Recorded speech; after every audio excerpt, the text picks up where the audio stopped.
সেনাবাহিনীর প্রধান জেনারেল ওয়াকারুজ্জামান অতি সম্প্রতি একটি ভাষণ দিয়েছেন এবং তার ভাষণে সারা বাংলাদেশ তো বটেই, বাংলাদেশের সাথে সংশ্লিষ্ট যে সকল রাষ্ট্র রয়েছে আমেরিকা, পাকিস্তান, চীন এবং ভারত, সেখানকার কূটনৈতিক মহলে রীতিমতো তোলপাড় চলছে। বাংলাদেশে যারা রাজনীতি করেন তাদের সকল হিসাবপত্র একেবারে উল্টে গিয়েছে। যারা ক্ষমতায় আসার জন্য উদগ্র বাসনা নিয়ে গত 7 মাস ধরে যে সকল কর্মকাণ্ড চালাচ্ছিলেন তাদের অনেকের বাড়া ভাতে রীতিমতো ছাই পড়েছে। যারা এতদিন ধরে হতাশার সাগরে নিমজ্জিত ছিলেন তারা অনেকেই আশান্বিত হচ্ছেন এবং আমাদের এই যে চলমান রাজনীতি, সেই রাজনীতির যে ফ্যাক্টর এবং ডিফ্যাক্টরগুলো রয়েছে এই মুহূর্তে, ওনার এই একটি ভাষণের ফলে সবকিছু তোলপাড় হয়ে গিয়েছে। একটা বিশাল শ্রেণীর মানুষ তাকে স্বাগতম জানাচ্ছেন, আহলান ওয়া সাহলান, হে প্রিয়তম, হে অভ্যাগত সম্মানিত অতিথি, আপনাকে স্বাগত। আরবীয় কায়দায় যখন কোনো মেহমান কারো বাড়িতে আসে, সম্মানিত মেহমান,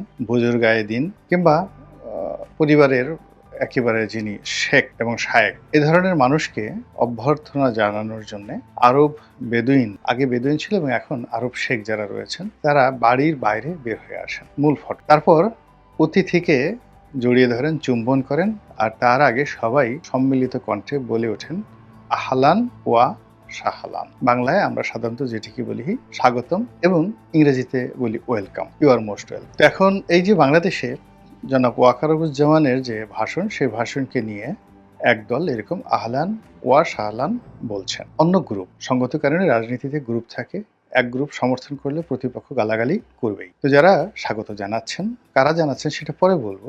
আর যারা এই যে স্বাগত জানিয়েছেন তাদের প্রতিপক্ষ, তারা রীতিমতো তার 14 গোষ্ঠী উদ্ধার করে যত অশ্লীল, যত অশ্রাব্য এবং যত রকম একটা মানুষকে অসম্মান করার জন্য এবং মানুষের চরিত্র হননের জন্য, ক্যারেক্টার অ্যাসাসিনেশন করার জন্য যা দরকার সব মানুষ করছেন নিরাপদ দূরত্ব থেকে। বিশেষ করে দেশের বাইরে যে সকল বাঙালি বসবাস করছেন, যারা সামাজিক মাধ্যমে বেশ সক্রিয়, তাদের একটা অংশ যেভাবে আহলান সাহলান জানাচ্ছেন, আর অপর অংশটি একেবারে তুই তুকারি করে, যা মানে রাস্তার যাকে বলা হয় বস্তির মানুষদেরকে যেভাবে গালাগাল করে অন্য বস্তির মানুষ, কিংবা দেখা গেল যে বস্তির মহিলারা বা পুরুষরা আপনি দেখবেন খুবই নিম্ন বর্ণের মানুষ, ডোম, চান্ডাল, মেথর, তো তাদের যদি ঝগড়াঝাটি আপনি দেখে থাকেন, তারা ঝগড়া করার আগে মদ খেয়ে নেয়, আচ্ছা মতো মদ খেয়ে নেয়, তারপরে মদ খেয়ে তারা প্রতিপক্ষকে ঘায়েল করার জন্য নৃত্য করে, নাচে, অঙ্গভঙ্গি করে এবং কাপড় উল্টিয়ে নিজের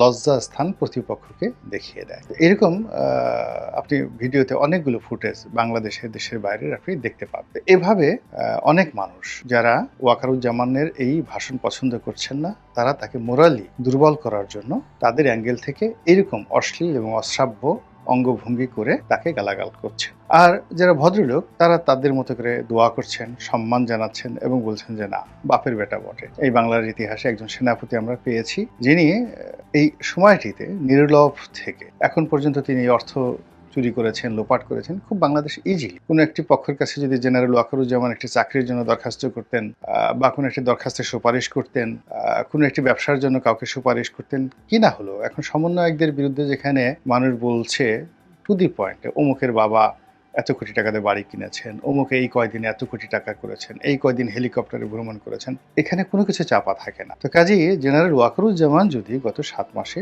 একটি দুর্নীতি করতেন তাহলে সেটি কোনো অবস্থাতেই বন্ধ রাখা যেত না। আর যেহেতু এখন কারো মুখের উপর ট্যাক্স নেই, বাংলাদেশে আমরা অনেক কথা বলছি, যে যার মতো করে কথা বলছি, অবাধ স্বাধীনতা পেয়ে আমরা উল্লম্ফন করছি, কথা বলছি, বেয়াদবি করছি, তারপর সমাজে অস্থিরতা তৈরি করছি, চুরি ডাকাতি, রাহাজানে ছিনতাই থেকে শুরু করে আমরা অনেক অপকর্ম যেভাবে হচ্ছে, একই সঙ্গে ওয়াজ মাহফিল থেকে শুরু করে তসবিহ তাহলিল, মাজার ভাঙা থেকে শুরু করে যার ভিতরে যত মেধার যোগ্যতা আছে সবগুলো সবাই উদ্গীরণ করছেন এবং সেই মেধার যোগ্যতার কবলে পড়ে জেনারেল ওয়াকারুজ্জামানের যে ব্যক্তিগত জীবন, সেখানে যদি নারী থাকতো, সেখানে যদি কলঙ্ক থাকতো, তার পরিবারে যদি কেউ রাজাকার থাকতো, আলবদর থাকতো, আর শামস থাকতো, তার যদি আর্থিক দুর্নীতি থাকতো, বেনজিরের মতো টাকা থাকতো, কিংবা গার্লফ্রেন্ড থাকতো, এতদিন সব মানে তার প্রতিপক্ষ যারা রয়েছেন তছনছ করে ছেড়ে দিত এই ভদ্রলোককে। তার ব্যাপারে একমাত্র অভিযোগ হলো তার স্ত্রী সেই শেখ হাসিনার দুঃসম্পর্কের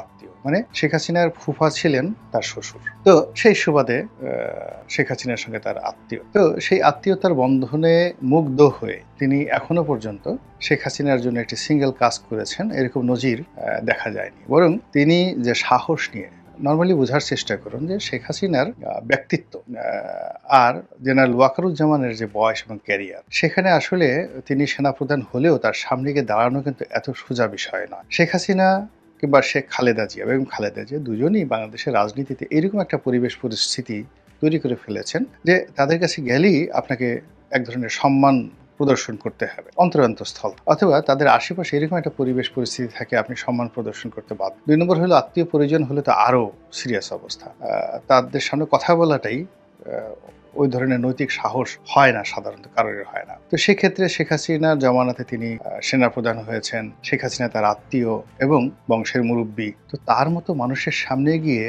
চোখ উল্টিয়ে কথা বলা যে আপনাকে চলে যেতে হবে, ক্ষমতা ত্যাগ করতে হবে, পদত্যাগ করতে হবে এবং হাতে সময় মাত্র 45 মিনিট, এরপর আমি আপনাকে কিছু করতে পারবো। আর অন্যান্য যে সকল কথাবার্তা আসছে সেখানে মানে তাকে গুলি করে মেরে ফেলা হবে বা মধ্যে শেখ রেহানা দাঁড়িয়ে গেছেন, এই সকল কথা তিনি কখনো বলেননি, কিন্তু এগুলো প্রকাশিত হয়ে গেছে। তো এই কাজগুলো তিনি যে করেছেন এটা কাপুরুষতার লক্ষণ নয়, এটি সুপুরুষের লক্ষণ। আর তার যদি লোভ থাকতো, লালসা থাকতো, তাহলে এই যে প্রেক্ষাপট, আমরা তো অনেক দিন থেকে, আমরা সে 2015-16 সাল থেকে সেনাবাহিনীকে আহলান ওয়া সাহলান বলছি। সেনা শাসনের জন্য আমরা আল্লাহর দরবারে মোনাজাত করেছি বাংলাদেশে সেনাবাহিনীর শাসন আসুক। এমনকি বিএনপির, জামাতের যারা লোকজন রয়েছে, তারা, তাবলিগের যারা লোক রয়েছে, তারা তো চিল্লার পর চিল্লা দিয়েছে যে শেখ হাসিনার পতন হোক, আল্লাহ তাকে জান্নাতবাসী করুক, আর সেনাবাহিনীর শাসন আসুক, দরকার হলে 5 বছর 10 বছর সেনা শাসন চলুক। এইভাবে তো 10টি বছর ধরে একটা জনমত তৈরি হয়েছিল। তো সেরকম একটা পরিস্থিতিতে জেনারেল ওয়াকারুজ্জামান না হয়ে যদি ওখানে সেনাবাহিনীর একজন ক্যাপ্টেন হতেন, একজন মেজর হতেন, তাকেই কিন্তু দেশবাসী মাথায় করে নাচত। ওই মুহূর্তে কোনো রাজনৈতিক নেতৃত্ব বাংলাদেশে ছিল না এবং কারোরই এই নেতৃত্ব দেওয়ার যোগ্যতা তখনও যেভাবে ছিল না, এখনো পর্যন্ত কারোরই নেই। ধরুন তারেক রহমান সাহেব, এখন তিনি বহুদিন ধরে দেশের বাইরে আছেন এবং দেশের বাইরে থাকার ফলে কি হচ্ছে, দেশের বাস্তব অবস্থা তিনি জানেন এবং তিনি আওয়ামী লীগের দ্বারা নির্যাতিত হতে হতে হতে হতে জীবন সম্পর্কে একেবারে হতাশার সাগরে তিনি হাবুডুবু খাচ্ছিলেন।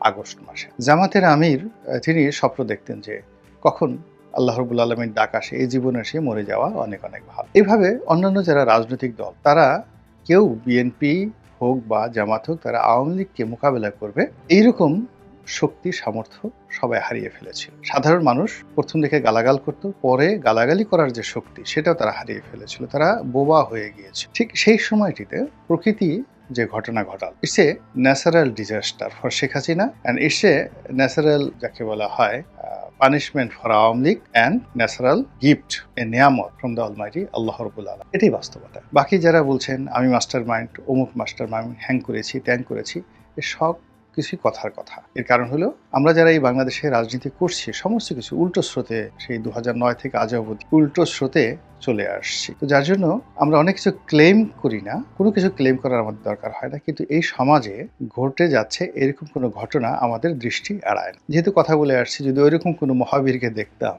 তাহলে তার প্রশংসা করতাম, কিন্তু আগস্ট মাসের 3 তারিখে 4 তারিখ পর্যন্ত কোনো মহাবীর ছিল না, বরং মহাবীর আওয়ামী লীগের মধ্যে ছিল। আওয়ামী লীগের অনেক লোক আগস্ট মাসের নয়, জুলাই মাসের শেষ সপ্তাহ থেকে, যারা জীবনে কখনো শেখ হাসিনার মুখের উপর কথা বলেননি, তারা দলে দলে গিয়ে শেখ হাসিনার সামনে গিয়ে বলেছেন যে, কেউ বলেছেন ইউনূস সাহেবের সঙ্গে নেগোসিয়েশন করেন, কেউ বলেন ছাত্রদের দাবি মেনে, কেউ বলছেন আপনি পদত্যাগ করেন। এই সকল কথাবার্তা আওয়ামী লীগের মধ্যে হয়েছে। আপনি দেখেন পলকিত বলেছে যে সেই কথা বলছে এবং বলার কারণে তাকে থাপ্পড় দিয়েছে ওবায়দুল কাদের, গালের উপর থাপ্পড় বসিয়ে দিয়েছে। আবার কেউ বলার চেষ্টা করছে শেখ হাসিনাকে মাইনাস করে সেখানে শেখ রেহানাকে বসানোর জন্য আওয়ামী লীগের মধ্যে একটা গ্রুপিং চলছিল এবং সবাই মনে করেছিল যে এই যে আন্দোলন যা কিছু হচ্ছে এর সঙ্গে হয়তো আওয়ামী লীগের একটা ইন্টারনাল স্বার্থ জড়িত আছে। মানুষ বুঝতে পারছিল না, নো ওয়ান। কিন্তু শেষ মুহূর্তে বিএনপির কোনো লোক কথা বলেনি, কিন্তু আওয়ামী লীগের লোকজন কিন্তু কথা বলেছে। তো ওইটি অবস্থাতে শেখ হাসিনার সামনে দাঁড়িয়ে জেনারেল ওয়াকারুজ্জামান যে কথাগুলো বলেছেন, আমরা যদি তার প্রশংসা না করি তাহলে আমাদের সকলের গুনাহ